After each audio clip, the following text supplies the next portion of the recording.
So good morning, everyone. I'm sorry for the delay. So we're waiting for more people to actually join. So that's why we started the class late today. So we'll continue from where we stopped yesterday, which is physical access control, right? So what are physical security controls? I think we mentioned something like that, right, before. Physical control, whereby you put like security guard in place, put camera in place and stuff, block keys and stuff like that, so as to block any intruder that is coming to your organization physically. So physical access controls are items you can physically touch. Yeah, you can see them, you can touch them. So those are physical access controls.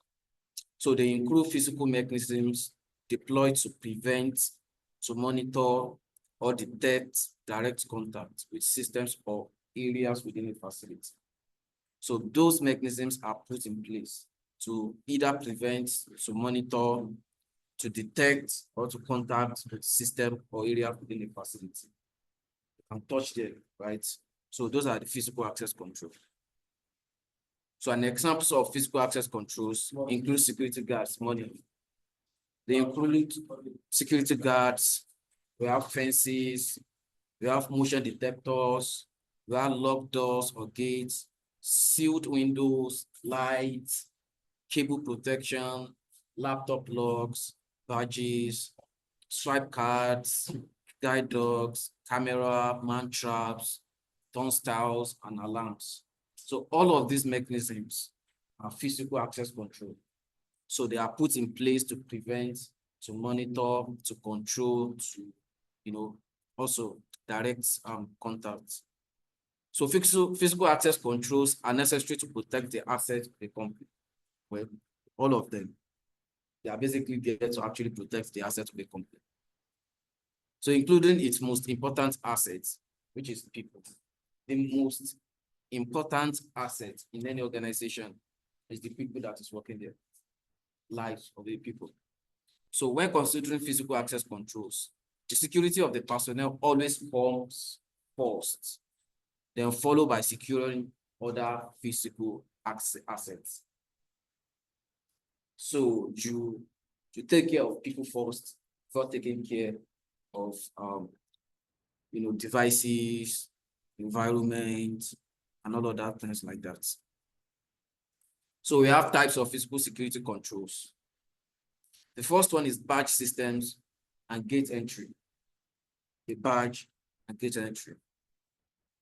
So physical security controls for human traffic are often done with technology, such as turnstile, man traps, and remotely or system controlled door locks. So turnstiles, they are like, the turnstile now. So they are mostly used in the bank. So two people cannot actually enter at the same time. One have to step in, then another person will now follow. So that's turnstile. So for the system to identify an unauthorized employee, an access control system needs to have some form of enrollment station used to assign and activate access control device.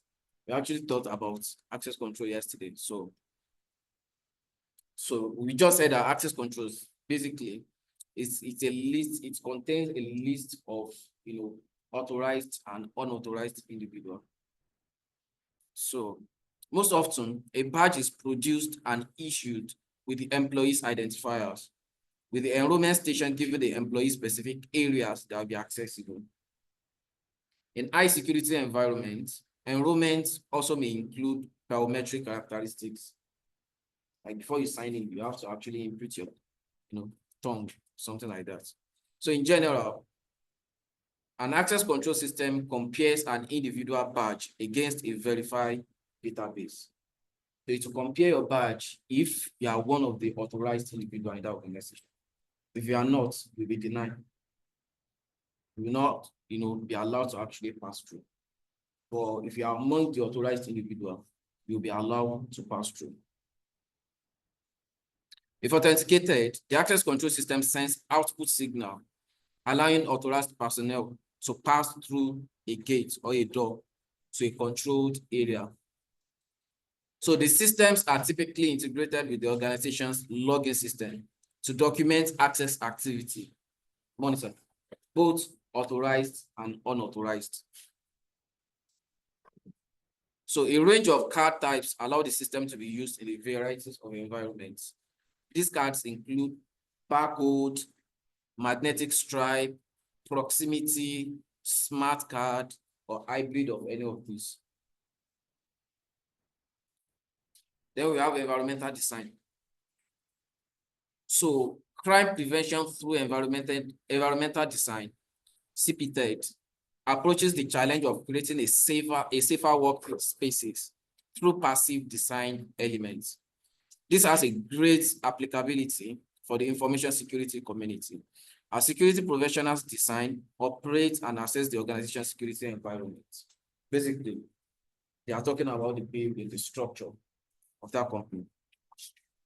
Other practices, such as standard for building construction and data center, also affect how we implement controls over our physical environment. Security professionals should be familiar with these concepts so they can successfully advocate for functional and effective physical spaces where information is going to be created, processed, and stored. So that means basically what they are trying to say is that you have to build or construct your building in such manner that you actually provide a security for your assets too, right? You don't want to actually build a building that will have like 100 doors. That means if you have, the more doors you have, the more vulnerability, because you can't secure like 100 doors like at the same time simultaneously with the same energy. So crime prevention through environmental design provides direction to solve the challenge of crime within organizational, mechanical, which is technology or hardware, and natural design, which is architectural and circulation flow. By directing the flow of people using passive technique to signal who should and should not be in space and providing visibility to otherwise hidden spaces, the likelihood that someone will commit a crime in that area decreases. So basically what we are mentioning is types of physical control. So we have biometrics too. To authenticate a user's identity, biometrics uses characteristics unique to the individual seeking access. A biometric authentication solution entails two processes. The first one is enrollment. So during the enrollment process, the user's registered biometric code. The user's registered biometric code is either stored in a system or on a smart card that is kept by the user. That's during the enrollment process. Then for verification, during the verification process, the user presents his or her biometric data to the system so that the biometric data can be compared with the stored biometric code if that user's biometric is stored in the database. And if it is stored and it is authenticated, then it will allow the person to actually pass through. Even though the biometric data may not be secret, it is personally identifiable information, which is PII. And the protocol should not reveal it without the user's consent. Biometrics takes two primary forms. It can be physiological and behavioral. So let's talk about physiological systems. So it measures the characteristics of a person, such as the person fingerprints, iris scan, which is the color portion around the outside of the pupil in the eye. So we have retinal scan, we have palm scan, and venous scans that look for the flow of blood through the veins in the palm. So some biometric devices combine processes together, such as checking for pulse and temperature on a fingerprint scanner to detect, counterfeiting. That's physiological system. It's characteristics of a human being, which can be your fingerprints, your iris, your retinal scan, any of that. So that can actually be used to authenticate you. Then we have behavioral systems. So behavioral systems measure how a person acts by measuring voice prints, signature dynamics, and keystroke dynamics. So as a person types, a keystroke dynamic system measures behavior such as the delay rates, and transfer rates. That how fast can this person type? Just to actually detect if the person typing is the owner of that authentication mechanism. So biometric systems are considered highly accurate, but they can be expensive to implement and maintain because of the cost of purchasing equipment and registering all users. Users also may be uncomfortable with the use of biometrics, considering them to be an invasion of privacy or presenting a risk of disclosure of medical information, for example. So retinal scans can disclose medical conditions. A further drawback is the challenge of device sanitation most of the time. So then we have monitoring. The use of physical access control and monitoring personnel and equipment entering and leaving, as well as auditing and logging all physical events, are primary elements in maintaining overall organizational security. There should be like an audit in an organization. Who does what? What did they do? How did they do it? When did you log in? When did you log out? What did you access? How did the whole thing happen? So all of those things, all of those activities needs to be logged somewhere in the organization, like in the database, so that if they want to review all your activities, it will be easier for them to actually go back to the database and find out everything you've done. So let's check about monitoring examples. We have security guards. It's one example of monitoring. We have cameras. We have alarm systems. We have logs. Okay, let's just take logs. So in this section, we concentrate on physical logs, such as a sign-in sheet maintained by a security guard, or even a log created by an electronic system that manages physical access. So electronic system and security logs will be covered in another section. So a log is a record of the events. What happened? That's a log. All your activity will be logged somewhere, maybe in the database or the system. So basically, is the record of all the activities that you carried out. So physical security logs are essential to support business requirements, capturing and retaining information for legal or business reasons, because logs may be needed to prove compliance with regulation and assist in a forensic investigation. The logs must be protected from manipulation. So if someone commits a crime, their next thing, or what they want to do is to basically wipe off everything they've done. Delete everything they've done in the log. So you must put security in place so that nobody will be able to actually delete log. So if you are unable to delete log, that means you can be caught that you are the one that actually performed this function, because this is the log of what you've done. So logs also may contain sensitive data about customers or users, and therefore should be protected from unauthorized disclosure. The organization should have a policy to review logs regularly as part of its security program. Guidelines for log retention must be established and followed. If the organizational policy states standard log files should be kept for only 6 months, then that is all the organization should be served. That means if organizations tell you that they are going to collect your data for like a year or 6 months, so that means after that month or after that year, they should wipe it off from their database. So we have what we call a log anomaly, right? Is anything out of the ordinary that I don't think this person doesn't actually look like normal user, or something is fishy. Basically, that's log anomaly. So identifying log anomalies is often the first step in identifying security-related issues, both during routine monitoring and audits. Some anomalies are glaringly obvious. For example, gaps in dates or timestamps or account lockouts. Others are hard to detect, such as someone trying to write data to a protected directory.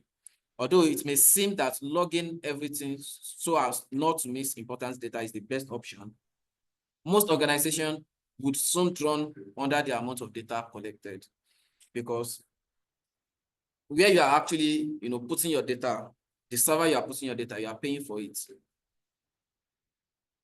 So you are paying for it.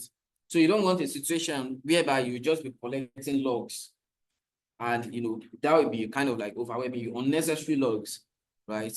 So you want to always keep high on the logs, and the one that are not needed, just delete them and free the server. So business and legal requirements for log retention will vary among economies, countries, and industries. Some businesses will have no requirement for data retention. Others are mandated by the nature of their business or by business partner to comply with certain retention data. For example, the payments card industry data security standard, PCI DSS, requires that business retain 1 year of log data in support of PCI. So some federal regulation include requirement for data retention as well.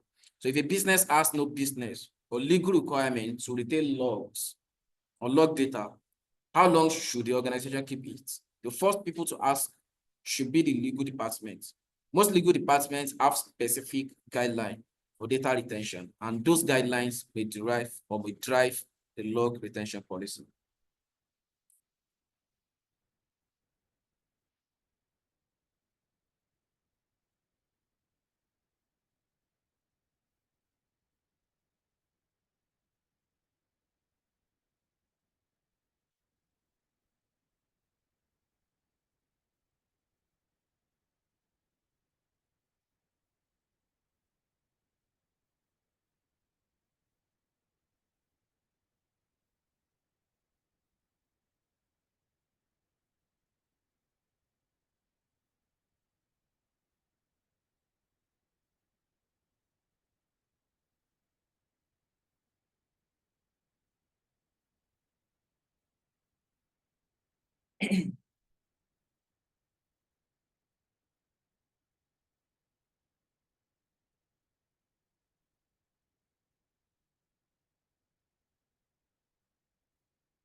So we've talked about physical access control.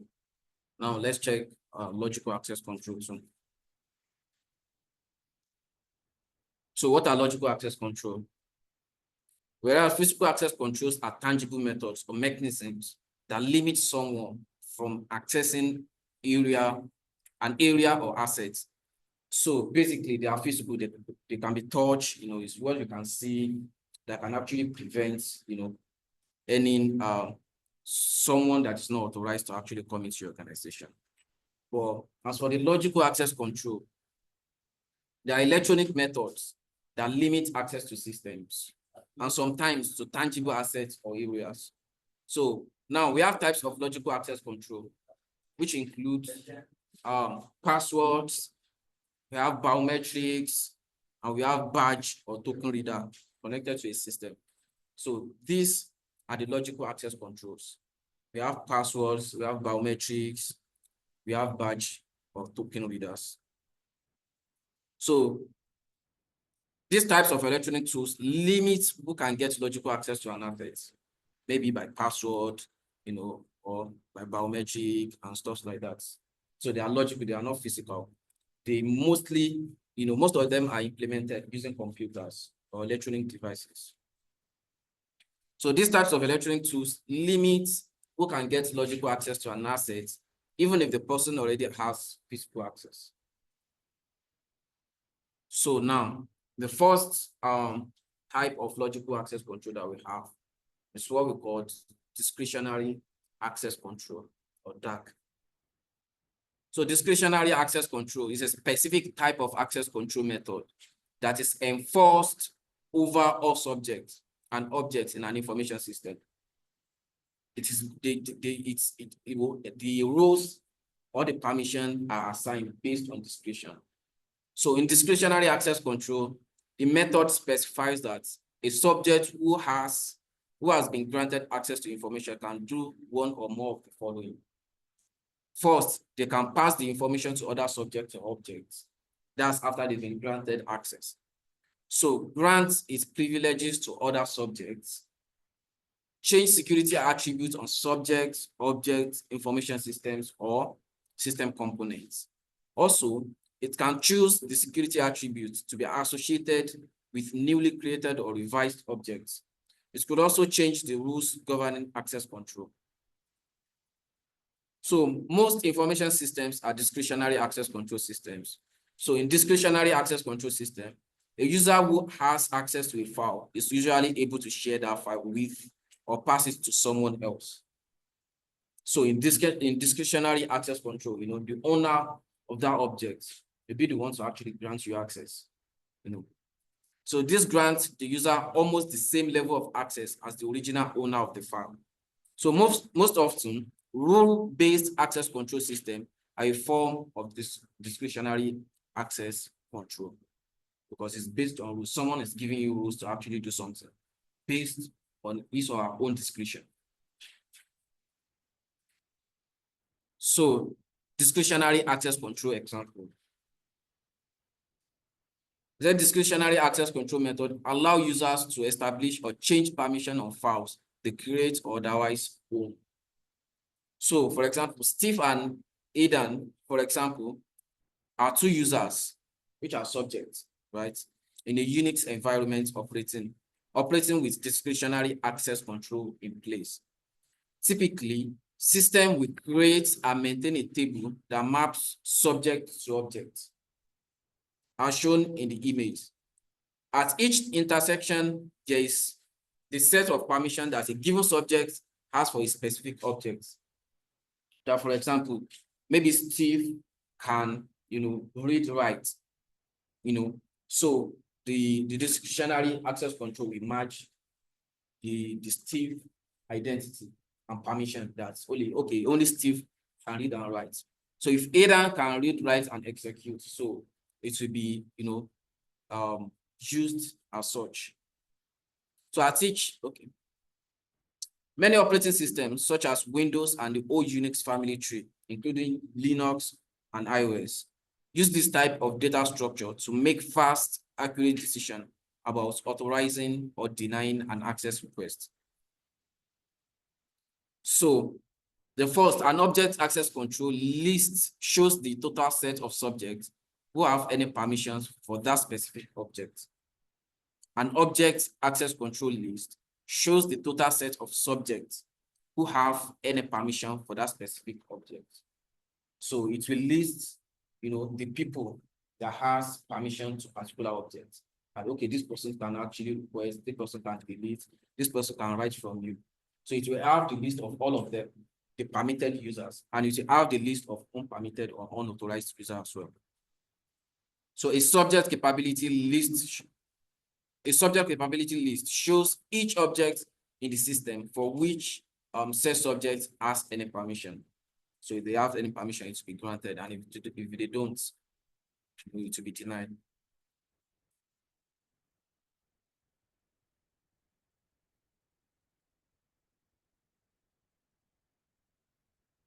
Now, this is the chapter summary.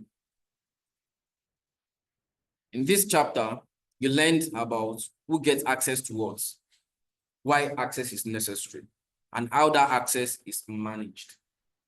So we said access is based on 3 elements, like we mentioned yesterday. Said it's based on subjects, that means someone that initiates a request or requester. And it's based on objects, where the subject is taken from, right? So something that's actually responding to your request is an object. And rules, that how and when, what level of permission do they have, what level of access do they have. So that's the rule. So they are basically 3 elements. we have subjects, we have objects, and we have rules. So trustworthiness and the need for access also help security professionals determine access. Also discussed was defense in depth, where we say an information security strategy, integrating people, technology, and operation capability to establish variable barriers across multiple layers and mission of the organization, and how it applies to the types of access control, which can be physical, logical, and administrative, with which every information security professional should be familiar. So basically what we said about defense in depth is the multiple, layer of security that you put in place to actually fight, any anomaly that is coming to your organization. At the same time, the importance of principle of least privilege that we discussed yesterday as well, that users should only have the minimum access necessary to accomplish their job. Shouldn't give them more than what they need and nothing less. Only give them what they need to actually perform their job role or the task given to them. Don't give them anything more than that or anything less than that. So the next topic was privileged access management, which is PAM, and how it relates to risk and the CI triad. So it reduces risk by allowing admin privileges to be used only when needed, provides confidentiality by limiting the need of the admin access that is used during routine business. It also ensures integrity by allowing authorized admin access during approved activities, and confirms availability by providing admin access when needed. We also differentiate between a regular user account and a privileged user account, which is the elevated account. Next discussed was segregation of duty, two-person integrity, and how users are provisioned. All of those, we talked about them yesterday. So from being hired to terminated, so physical and logical access controls and how they are combined to strengthen the overall security of an organization were then explored. So physical access controls, which the one we actually talked about today. Physical access controls include security guards, fences, motion detectors, locked doors or gates, sealed windows, lights, cable protection, laptop locks, badges, swipe card, guard dogs, cameras, man traps or turnstiles, and alarm. All of these are physical access control. Then we talked about logical access controls, also called technical control. So it's either you call it logical access control or you call it technical access control.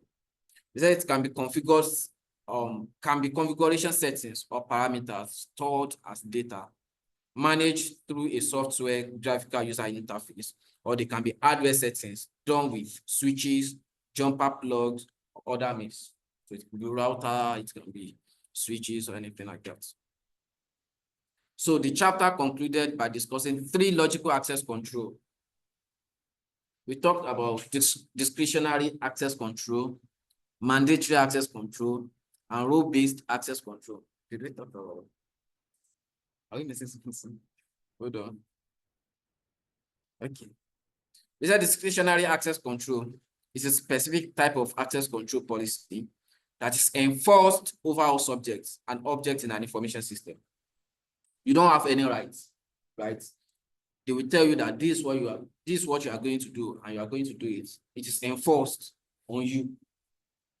Yeah, it's based on the owner discretion over you, right? So that's the discretionary access control. And we have a mandatory access control, which is policy. Policy is one that is uniformly enforced across all subjects and objects within the boundary of an information system. So mostly the mandatory access control mostly is basically implemented by an admin in an organization, right? So that one is not necessarily the owner or the person in charge, right? So that one will tell you that, okay, this is what you can do, this is what you cannot do in the organization, and you have to follow. And we have role-based access control. as the name suggests, sets up user permissions based on rules. You'll be given permission based on your role in the organization. So if you're an admin, you'll be given a role based on your work done or your job role, I mean. And also, if you are just like guest or customer service representative, you'll be given a role based, on your job role.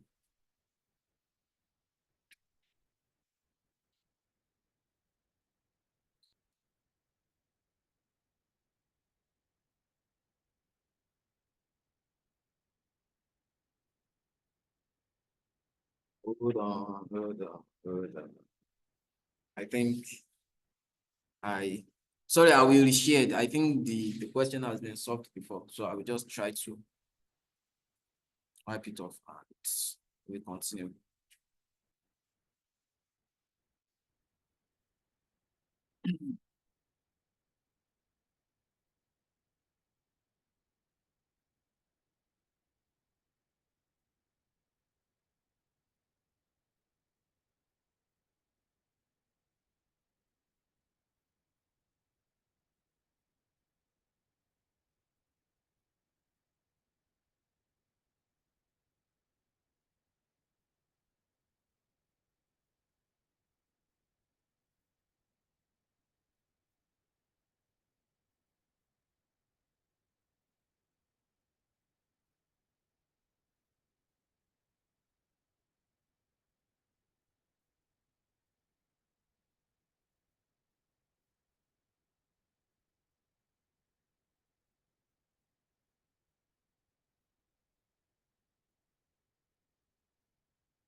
Now,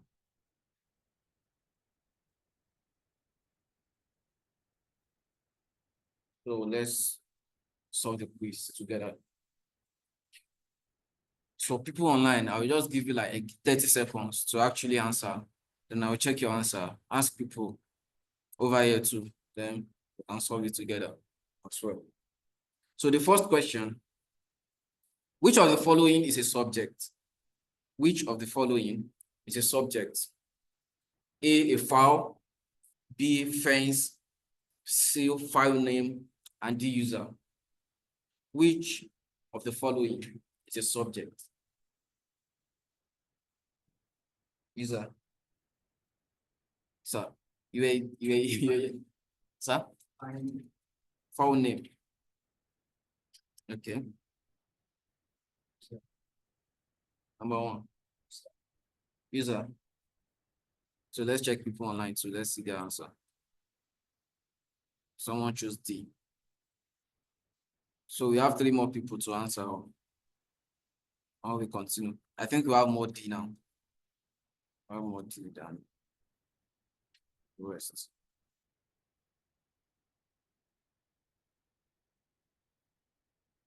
So let's go with D. Then.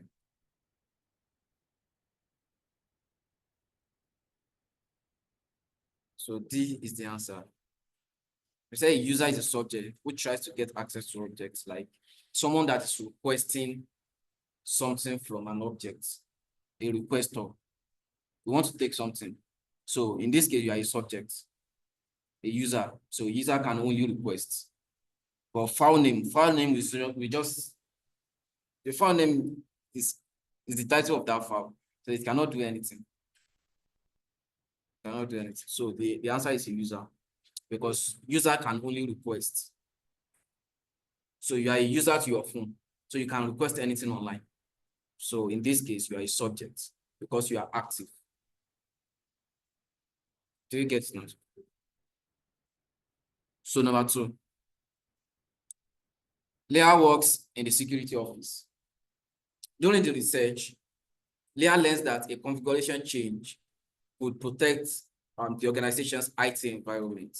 So Leah makes a proposal for this change, but the change cannot be implemented until it is approved, tested, and cleared for deployment by the change control board. This is an example of what?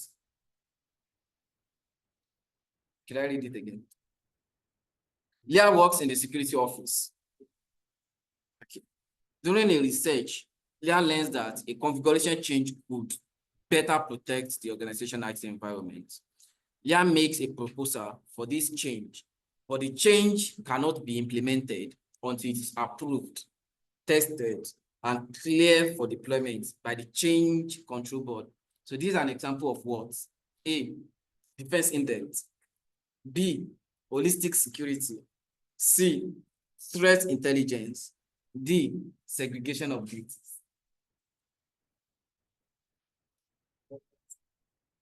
People online, you have 15 seconds.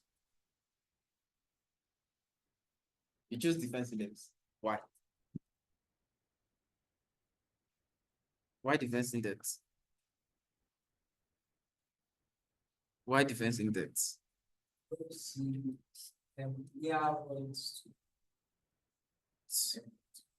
Abdullah, Mr. Abdullah, which one? D or P? Mm-hmm.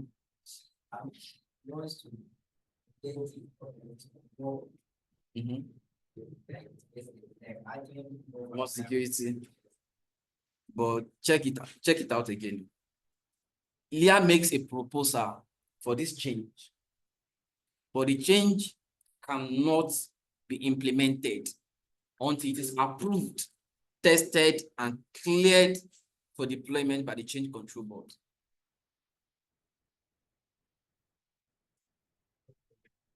Eh?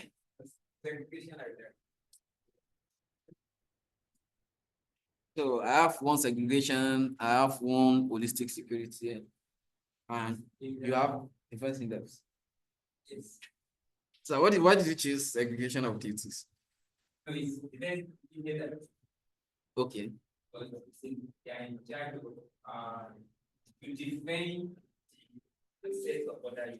Mm-hmm. So which one are you now going for?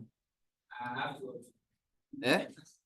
Then you have to choose one.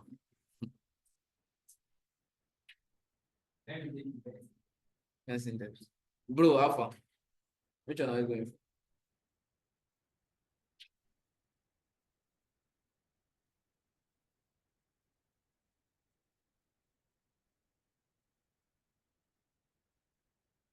You didn't come yesterday. I didn't join. I think we talked about it yesterday. That cannot be the answer. Defense in depth, you are putting multiple layers of security in place. You get it? Like you are putting multiple layers of security in place to protect your assets. That's basically, in layman language, that's defense in depth. You are putting more extra layer of security in place to protect your assets. But segregation of duties, that means, or separation of duties, that means a single person cannot actually carry out, a critical task by him or herself. So the answer should be D. Yes, because in this case, we are not putting additional layer of security in place. They are basically saying that, fine, you wanted to actually make a change, but it cannot do it alone until it is approved, tested, and clear for deployment by someone else, making 2 or 3 or more people. So basically, it should be segregation of duty, because that person doesn't actually carry it out him or herself. So let's check. So that's it. We say defense in depth is the use of multiple different controls to protect assets. Holistic security is a meaningless term. Threat intelligence is research done to learn about emerging and potential threats.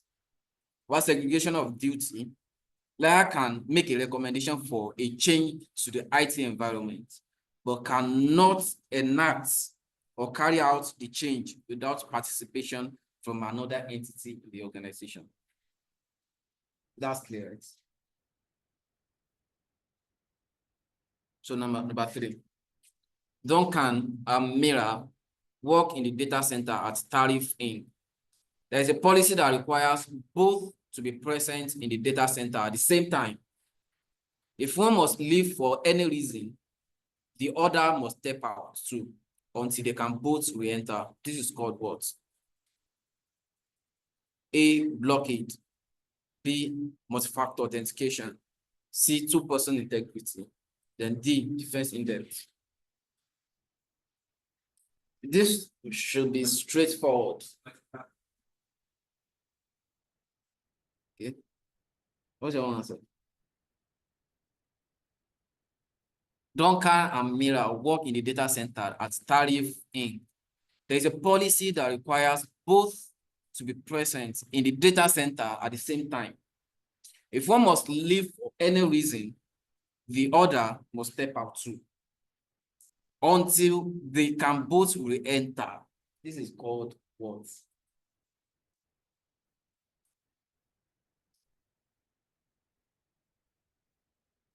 Mr. Abdullah, this is called what? This should be straightforward. We actually talked about all of this.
What's the answer?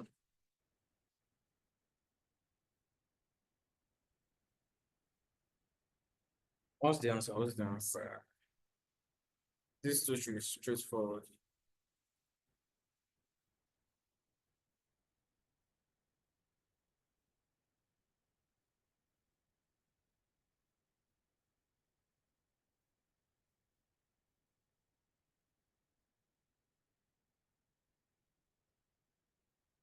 See.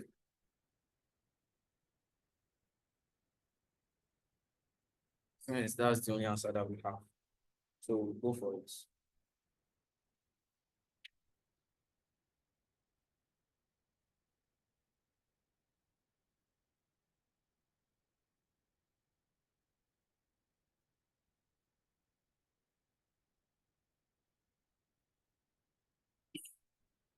So that's the only answer. And that should be correct.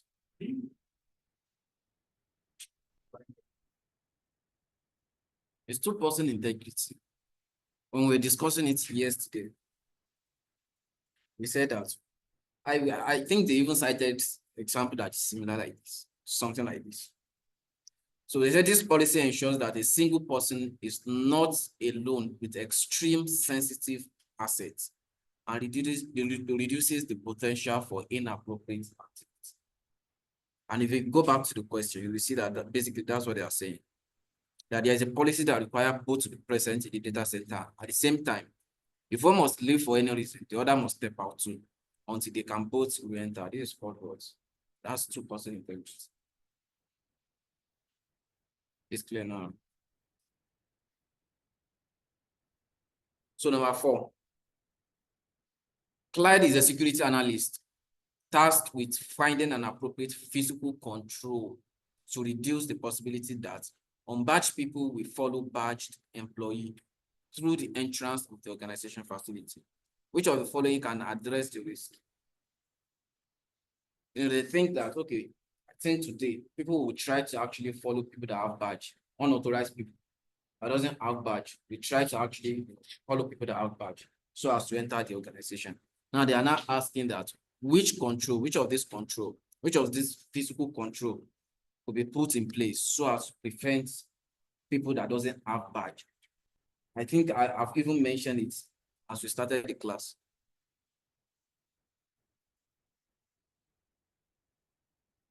The turnstile. So that it should be turnstiles. So turnstiles reduces the possibility of unauthorized personnel following behind authorized personnel, which is known as tailgating or piggyback. So basically, turnstile, you can only enter, someone can enter at once, just one person. So if you have badge and you enter, the security will see that, okay, this one have badge. So if you enter and you don't have badge, the security will catch you. Be like, guy, how far? Go back. You get. So basically, that's the function of the turnstiles. So number 5, Sinker is considering a physical deterrent control.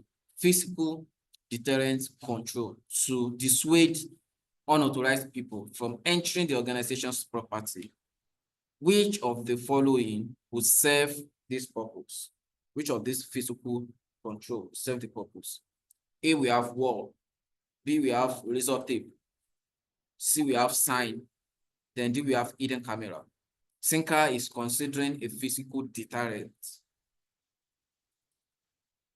control to dissuade unauthorized people from entering the organization's property. Which of the following will serve this purpose?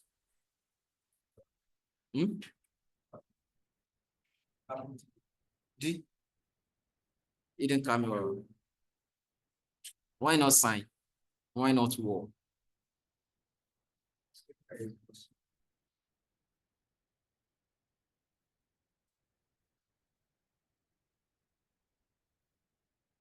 Deterrence. I mean, that can deter the person, from coming in.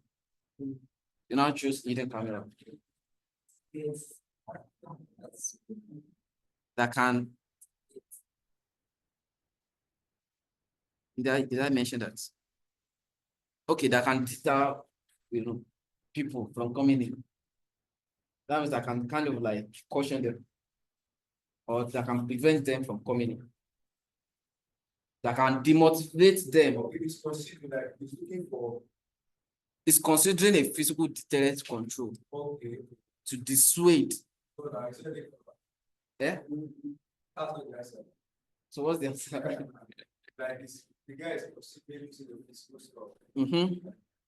To dissuade or to demotivate unauthorized people from entering the organization's property. So which of the following will serve this purpose? So what are you going for?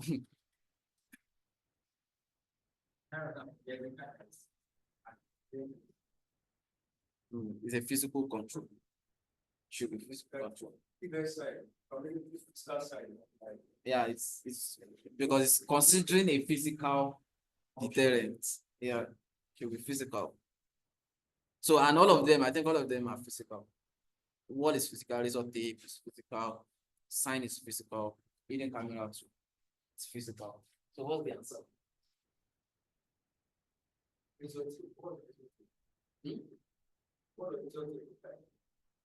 Like, in the crime scene, all this tape, what's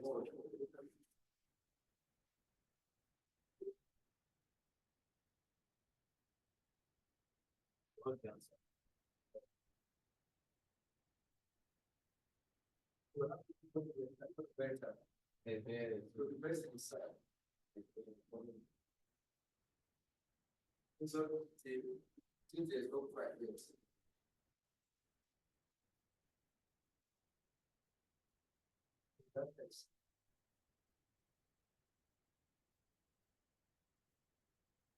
It's okay. So, happy side. Okay.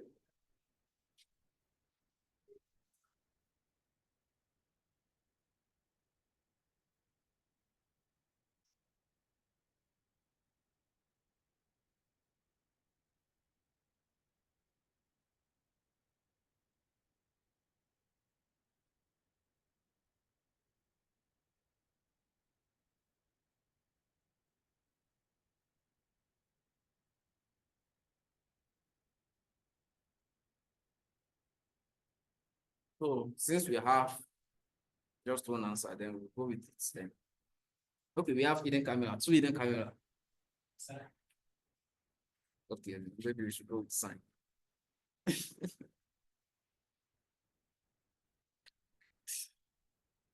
How far now?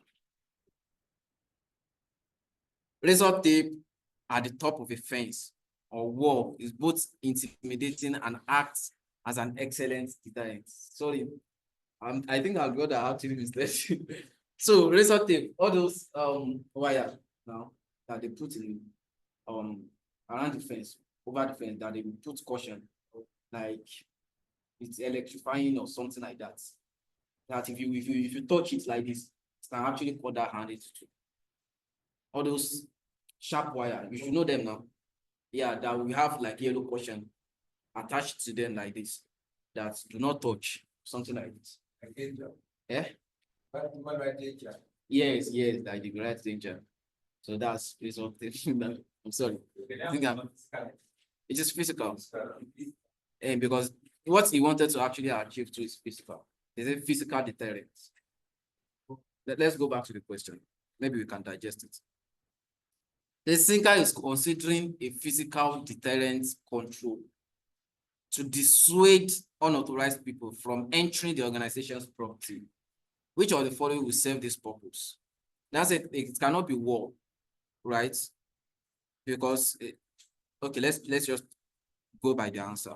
They say walls are typically not deterrent controls unless the wall has extra features or is particularly tall.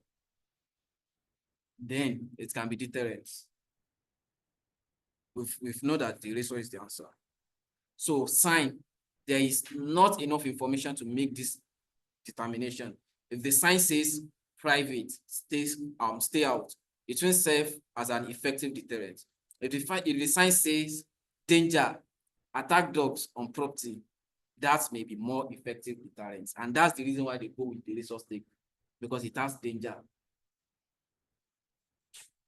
So you see that danger, you'll be like, no, that thing will demotivate you from trying to actually enter again, because you've seen danger, or you've seen that, there is a dog, do not trespass.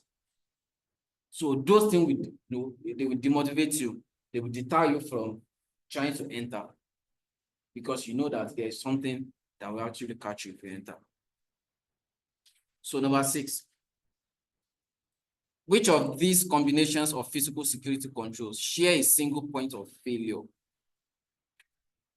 Basically, a single point of failure is that if anything happens to the chain, or if anything happens, a lot of things are going down with it.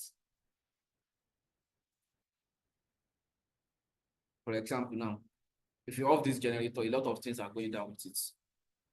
The system will die, the display camera will die, the AC will be gone, the fan will be gone. That's a single point of failure by just offing the generator. So which of these combination of physical security controls share a single point of failure? Guards and fences, badge readers and walls.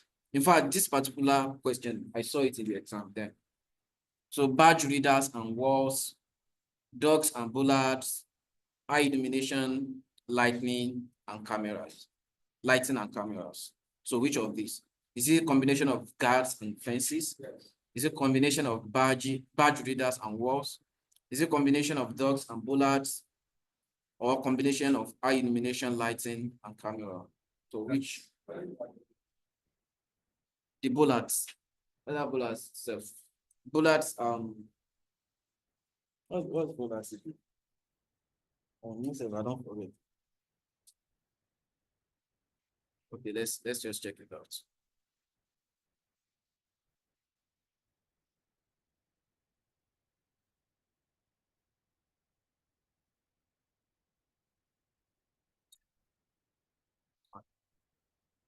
So this is what is called bullets. What the sign? Yeah. So now you've seen it. So what's the answer? Guards and fences. Any other contrary answer?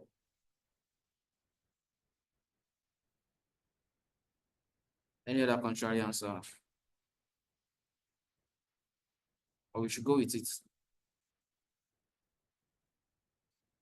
So that means we assume that everybody go with guards and fences.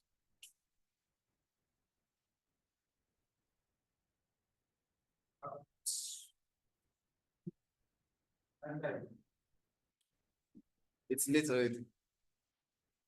It's late already. They say guards and fences represents defense index. We have a guard in place, and you add dog to it. That's additional layer of security. They are both a security. They are both security, right? So it's either you use, security guard or you use dog. So combination of those two add additional layer of security to your assets.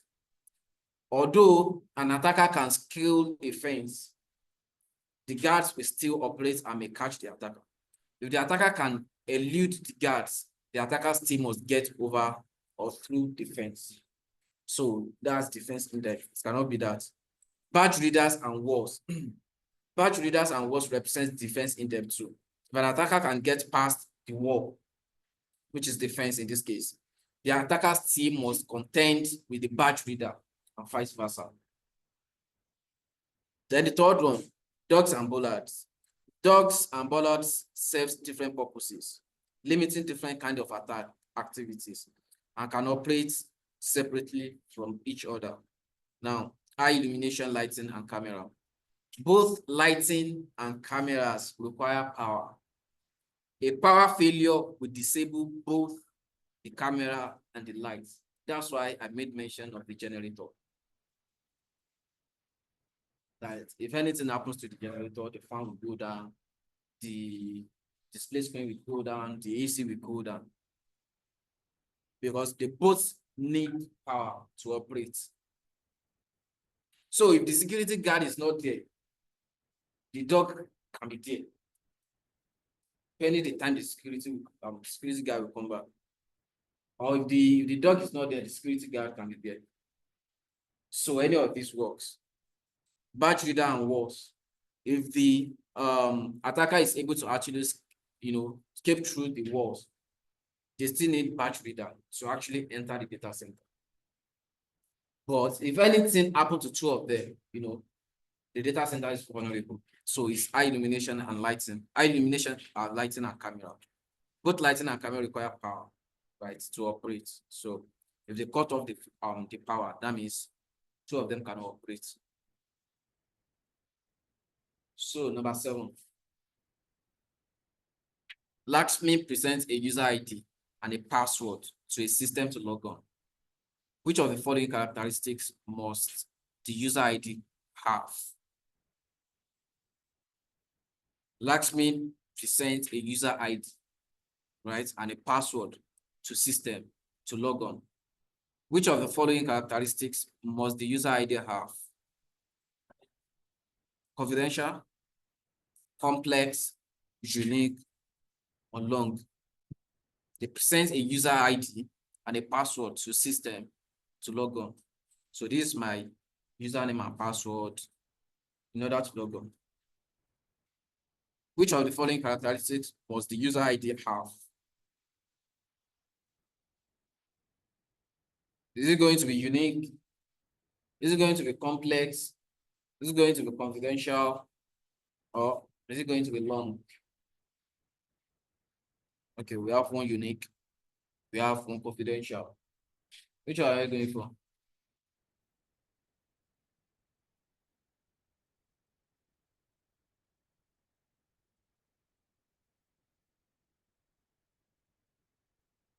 Have chooses C and later choose A. So we don't know. Glory, C or A? So I will conclude. So we have one, okay, we have two A's. I have one C now. So which one are you going for?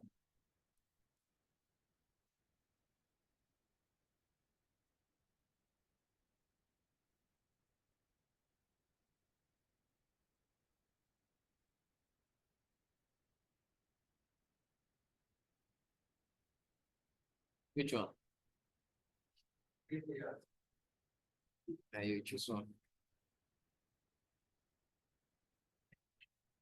I think this should kind of like, you know, like that. Let's see. It's confidential. Do you know the meaning of confidential? Inside each has confidential. According to security, that's English. According to security that we've been doing thus far.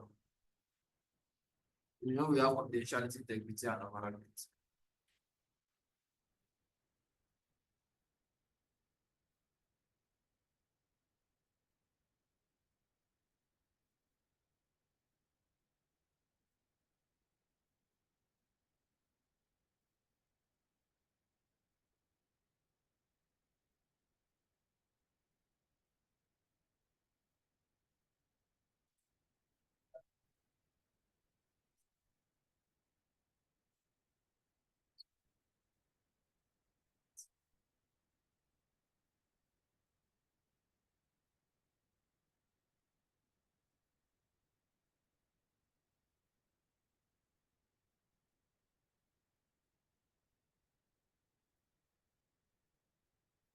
Okay.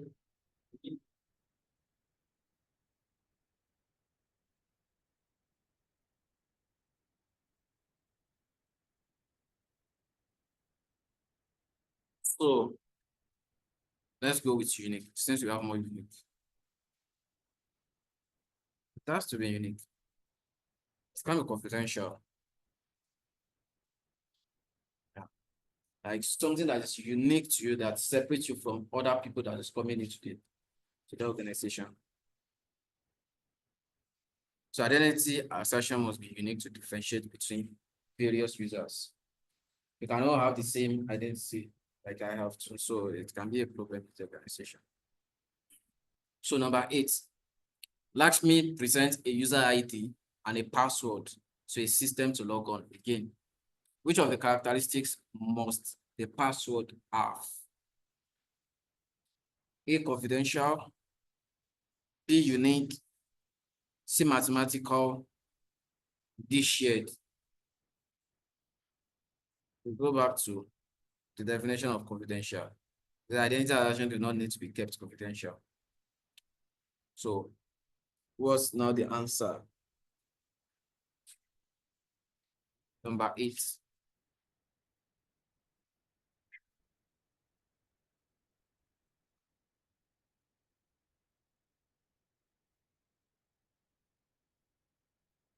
That one was confidential. So what else? Of confidential.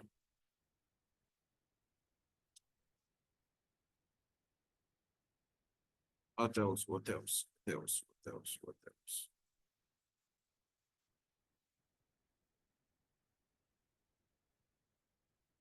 Should I go with the confidential then?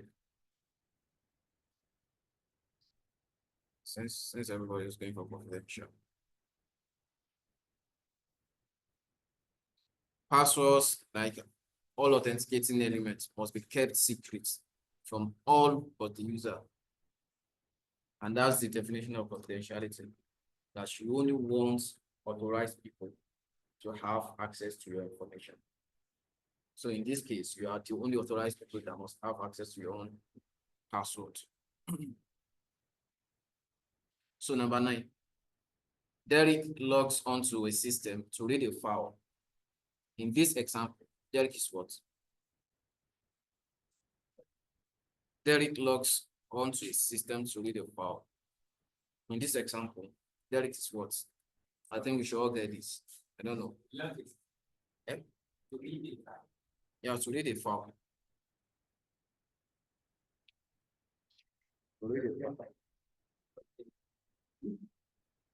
Okay. So Derek is what? Objects.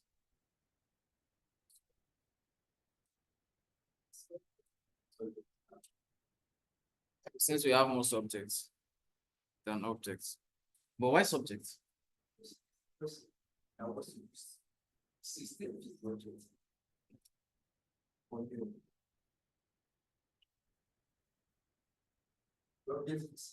Because subjects are entities that access objects.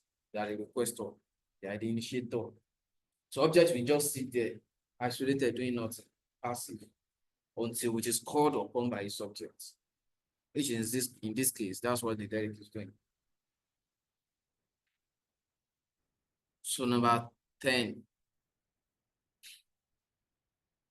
Abhishek is conducting an analysis of alternatives by considering various security controls to implement for a production system valued at 50,000 euro.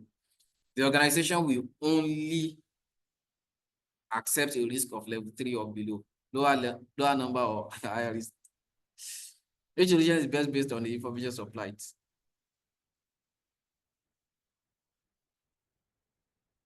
Security events. We will talk anything about this. Abhishek is conducting an analysis of alternatives. Yeah, it is. So Abhishek is conducting an analysis of alternatives by considering various security controls to implement for a production system. That production system is valued at 50,000 euro. At the pounds, at the euros, at the euros, right? So the organization will only accept a risk of level 3 or below. So that means lower number is higher risk, right? So which solution is best based on the information supplied?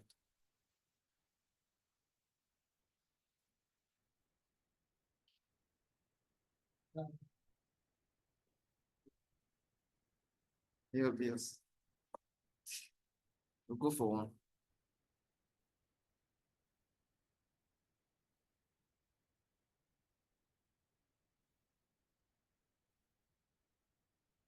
I think it's straightforward. I know, like, I'm trying to digest it.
BC. BC. Which one should I go for?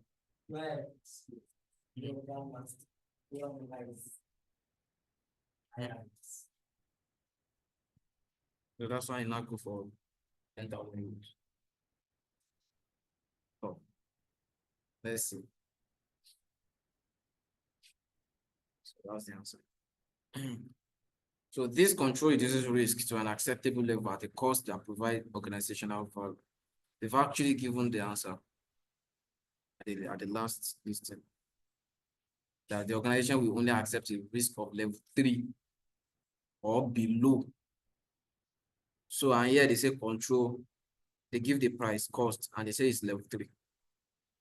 So it cannot be level 2 because it's more lower. Not below. Hold on. Lower number is higher risk. Hmm?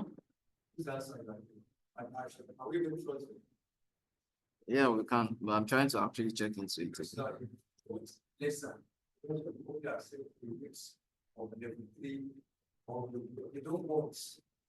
The organization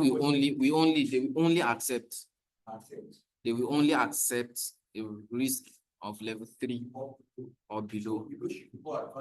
So lower number is higher risk. Right? Yeah. But now this is 10,000 pounds, which is not low. And the risk is even less than So control C. you understand? Control C. Risk is less than 3, and the cost is not even low. So what do you Don't get my point. for which one? Which one are you? I'm talking about Okay. You said we're looking at that the organization we only accept a risk of level 3 or below. The risks now they will accept level you don't have anyone below that one. So now they have the option of paying 10,000 pounds to get a lower risk of 2, and also have the option of having the same price of 10,000 pounds for a level risk of 3. If that's the case, which one would you have gone for? It's not. let me see. Yeah. This control is likely cost effective, but fails to reduce risk to an acceptable level. They should have put all below there. Yes. The below should not be there. To acceptable level. Acceptable level is 3. Then there should be nothing less than just Control A, Control B, Control C. I think that's the major. Another thing is the control type.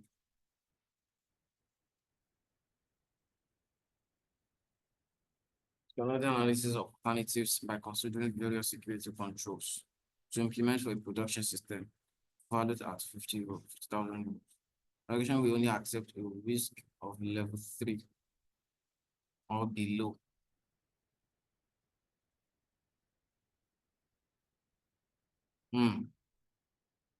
So I thought Germany will work on this. Germany, I don't think you'll be able to cooperate. Okay, like you want to type it in. Germany, like snap Germany will You can try it out.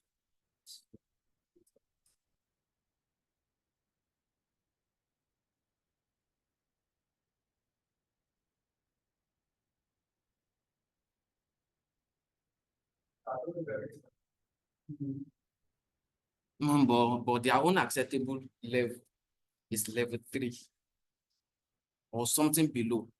Or something below. So that means they can accept level 4. That means level 3, level 4 is more lower than level 2 or level 1. That Germany, I used to tell you. That Germany.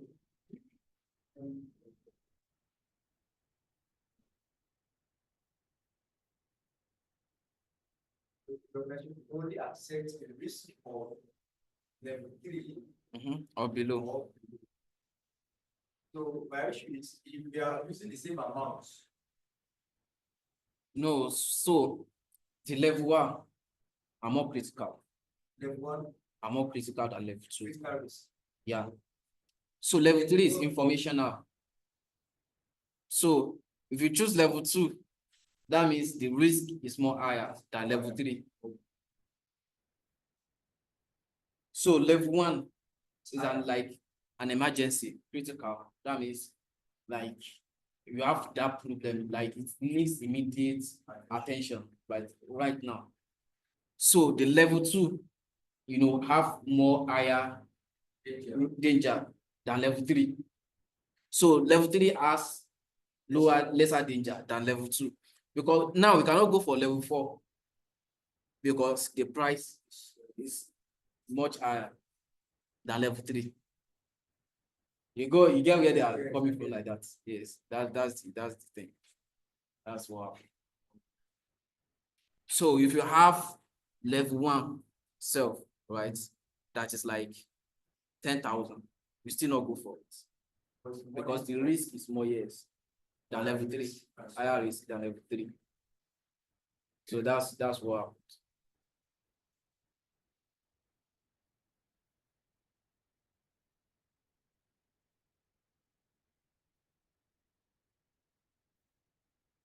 So these are the terms. I think you have the material.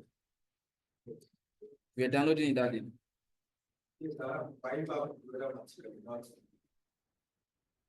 Which one is that? From their site, right? Okay, the one we used last year. Okay. So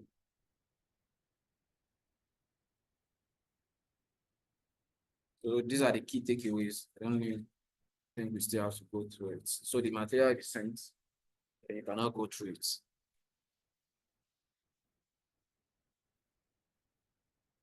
Now, our next chapter will be based on network security. I think we don't have the time anymore. So this will be next week, last because this is the 56. So this is where we'll be talking about everything about networking, the security aspect of networking. And we'll be talking about IP address, MAC address, router, switches, firewalls, how networks are connected, the secure protocol, unsecure protocols, stuff like that, and ports. So now that will be next week, by God's grace. So we start from here next week. So any question from people online or people on site? Any question at all?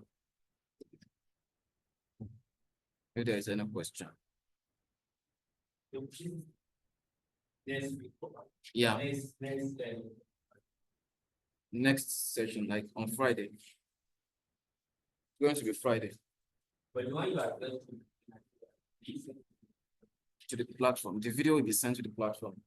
But as for the material, yeah, I think they sent some materials to the group. Domain 1, so I think you'll be able to send the remaining domains. So it might be sent to the group. But if you register for the course itself, I mean for the exams, so come with material.